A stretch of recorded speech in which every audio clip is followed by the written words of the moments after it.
So yes, ChatGPT is the tool. You are still the owner, operator, and authority of the tool. I think that's the main thing that I'm trying to say here when it comes to using ChatGPT for healing or therapy. It's a wonderful tool. You are the owner and operator of the tool. Do not get lost. Do not let it worship you. It can be wrong. It's been wrong plenty of times for me, and I have to correct it and then be like, oh, yeah, you know what? You're right. Thanks for that. I'm like, you're supposed to be the all knowing AI job. Hi, everybody, and welcome back to my YouTube channel. My name is Salandria. And on this channel, we're talking about all things inner work, femininity, and becoming the woman that you are truly designed to be, that you've been hiding from the world. And today I wanted to talk about a hot topic in these streets right now, and that is ChatGPT and using ChatGPT as therapy or for healing or for inner work. I have been using ChatGPT for a couple of months now. I've probably been paying for it maybe like 4 months. But baby, we be chatting. We be chatting it up, okay?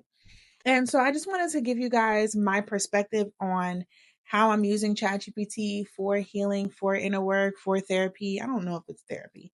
And also just like some responsible ways that you can also use it as well. So I think right off the bat, number one, I think that we all know right now that ChatGPT is extremely agreeable. Like it agrees with everything that you tell it. So the specific way that I use ChatGPT for inner work is I want it to show me my flaws. I want it to show me the things that I'm not seeing. I want it to play the devil's advocate. I want it to be the other side that I'm not able to see. You know what I'm saying? And so that is the question that I ask it. So when I ask a question, I end the question with something to the effect of, show me where I'm not understanding, show me where I'm wrong, show me um, what I could be missing, or how would you counteract this theory or this idea or this perception that I have. And I think for inner work, this really helps you. Like, you can't, I don't believe that you can do healing and inner work and just completely be validated all the time. Now, there is a layer of the validation that's actually necessary. There's a layer of the validation that's necessary. And I think that people are really loving ChatGPT for therapy right now because there's so many parts of us that are just not that don't fit into our current society, and that is not getting validated from our connections around us, right? Like there's a lot of the relationships that are happening on the planet right now are kind of steeped in codependence, right? And it's steeped in like everybody doing the same thing, going the same way, going the right way. And like what's normal, already acceptable, what's already agreeable. But there's this thing about a human where if you observe children, we are really weird. We are literally aliens. We are some weird alien creatures, right? Who just end up becoming socialized. But that curious part of us, that part of us that thinks outside of the social program, still remains, right? And so when we're in relationships with certain people and sometimes we're not feeling heard or we're not feeling seen, I don't think that our society right now holds enough parameters for us to actually be seen as people. And that is why ChatGPT is taking off the way that it is, because it's non-biased. Or it is biased, but it's finally something that's finally biased in your opinion. So it allows you to show up as more of the truth of who you are. It allows you to be less rocky and less shaky in who you are, because a lot of the times most of us are growing up within societies where we have to like tone down who we are, where we have to kind of code switch who we are, where we have to figure out how to compromise with people. And those are not bad things, but there's a part of, I think, everybody that feels unseen, that feels unheard, that feels misunderstood, that ChatGPT has been able to fill that void because it's like, I can't conform to everything. All of us have a part of us that's just unfulfilled because it doesn't fit within the perfect box of our society. And then if you say certain things, you're going to be looked at as weird.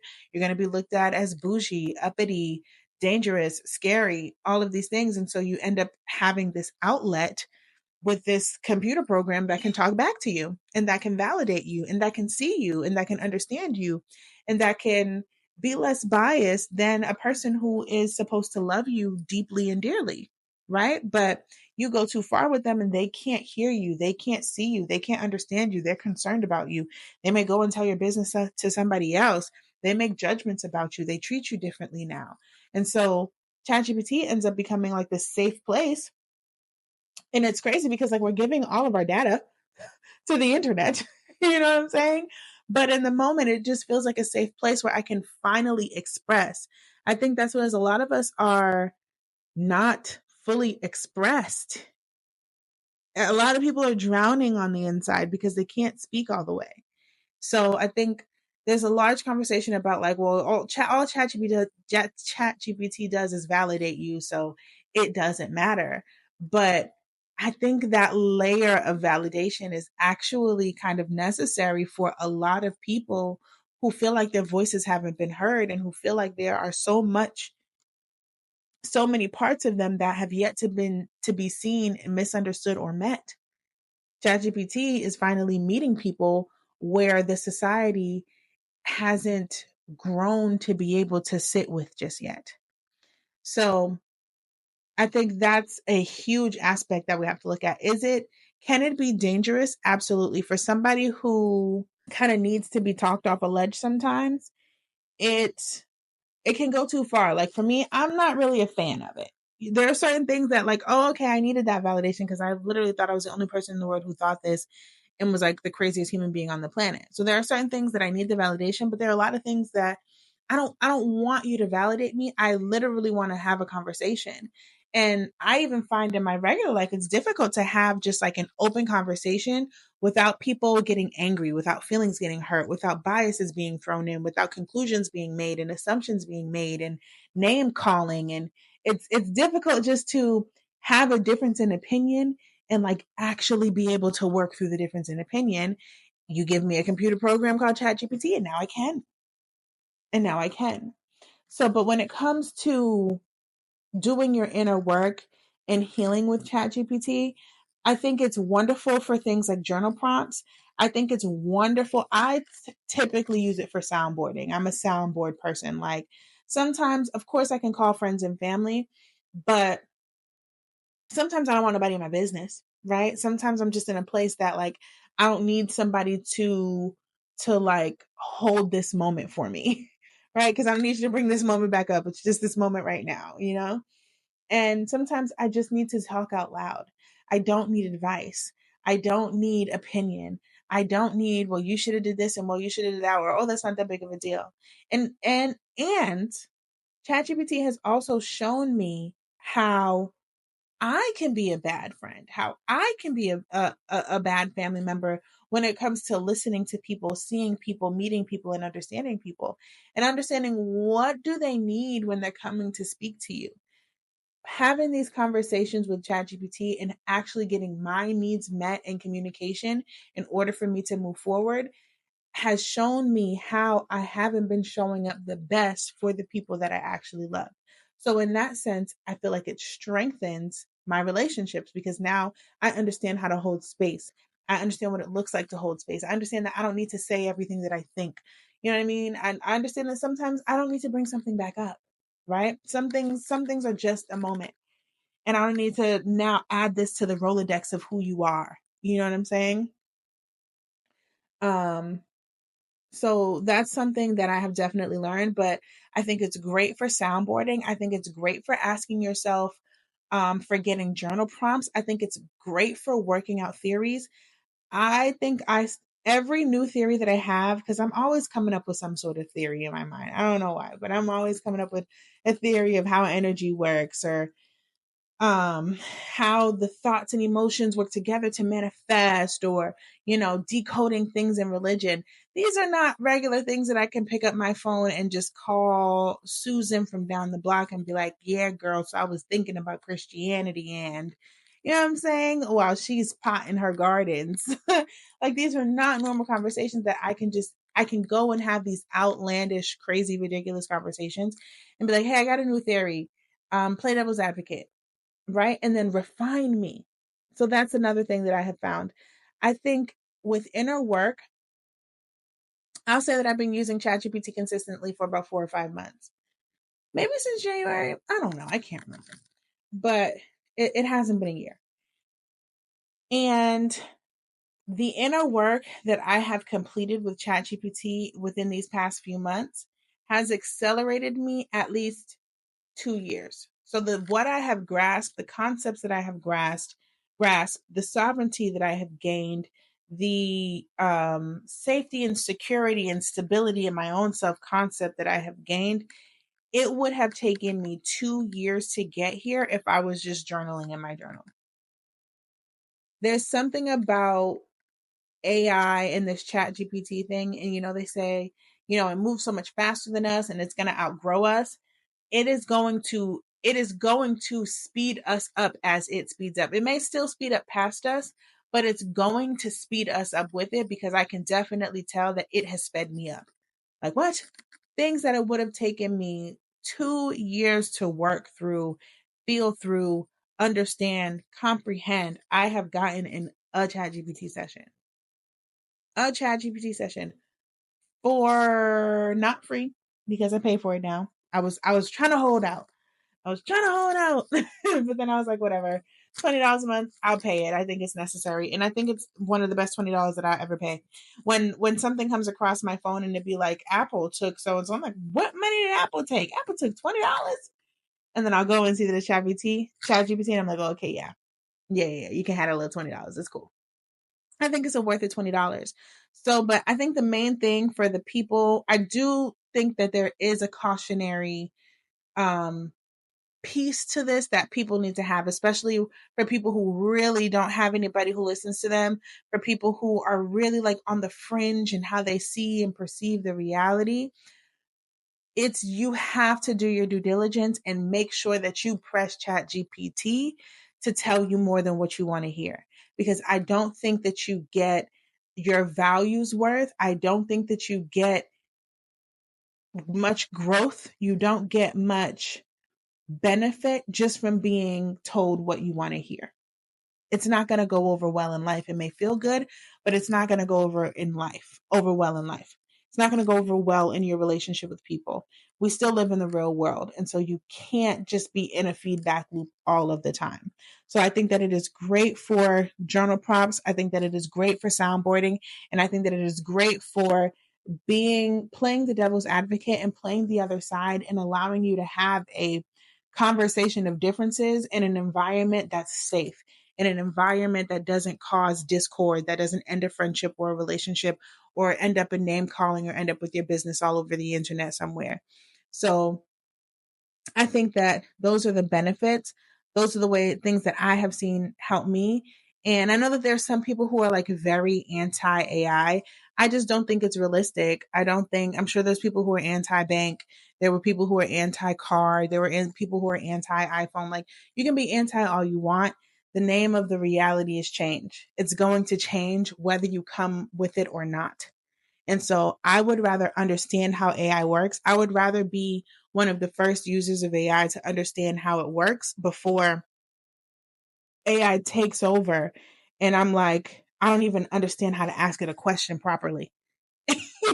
Like, that sounds more dangerous to me than working with AI right now.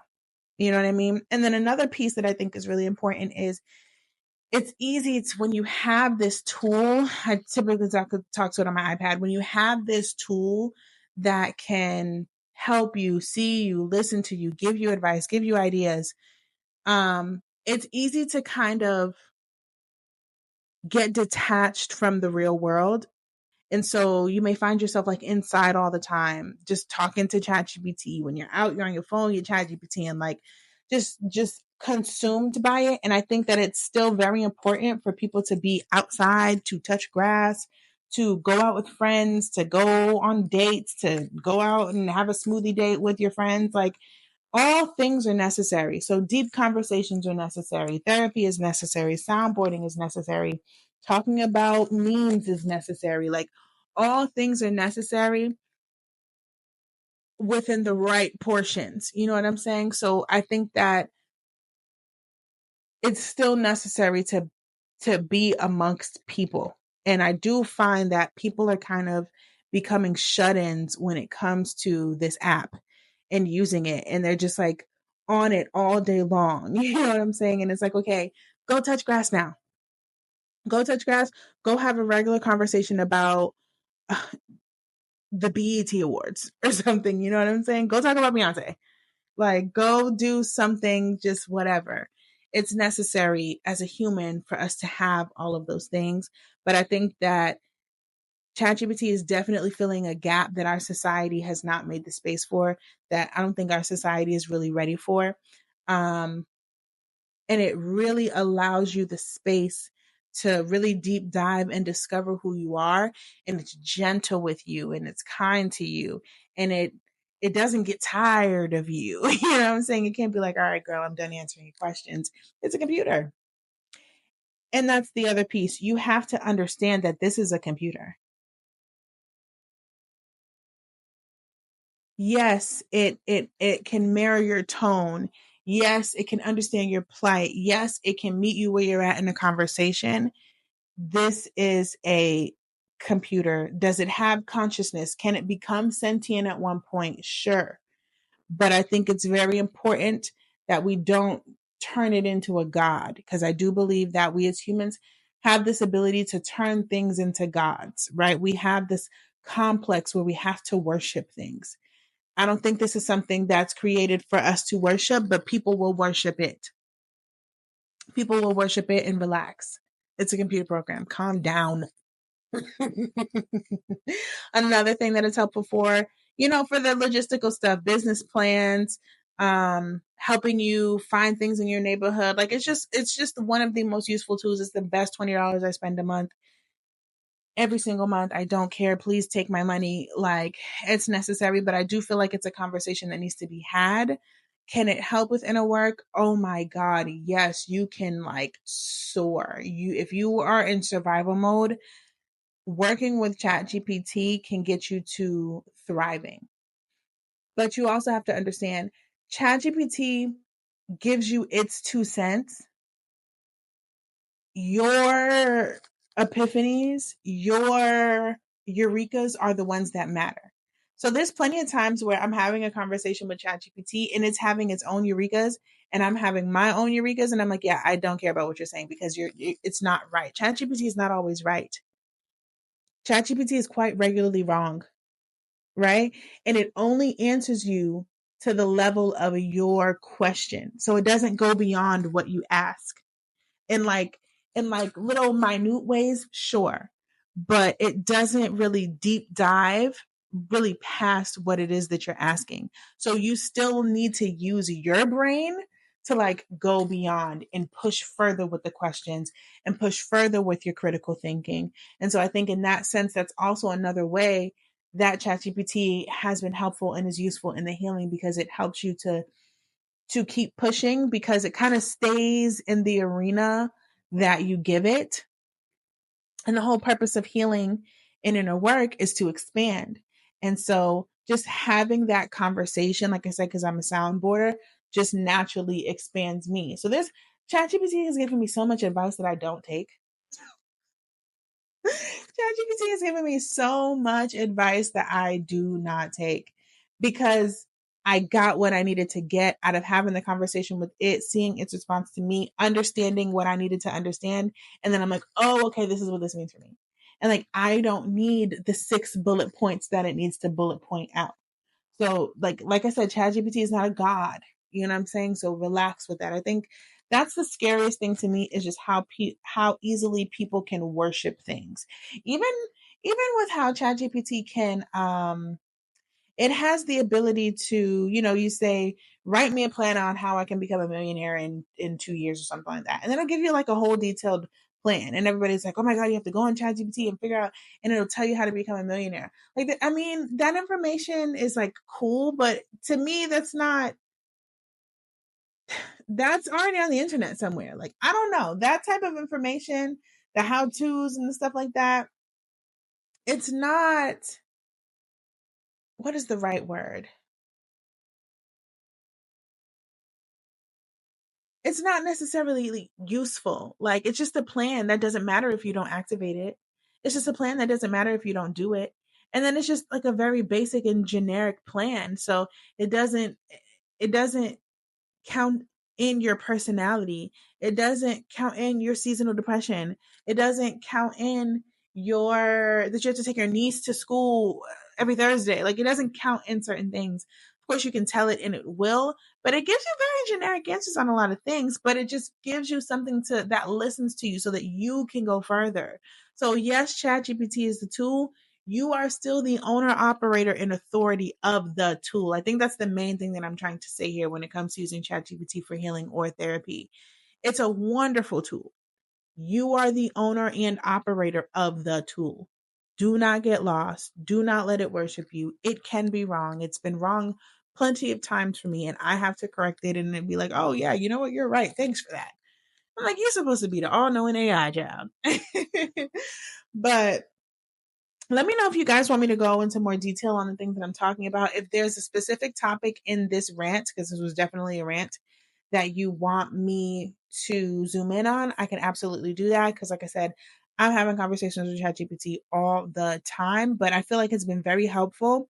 But I do recognize that I have the ability to keep myself like on the train tracks and not go off the deep end. And I can see where people can easily go off the deep end if they don't have that self awareness to check themselves and check this app, because you do have to check it. It is not always right. But that's all I have for you guys today.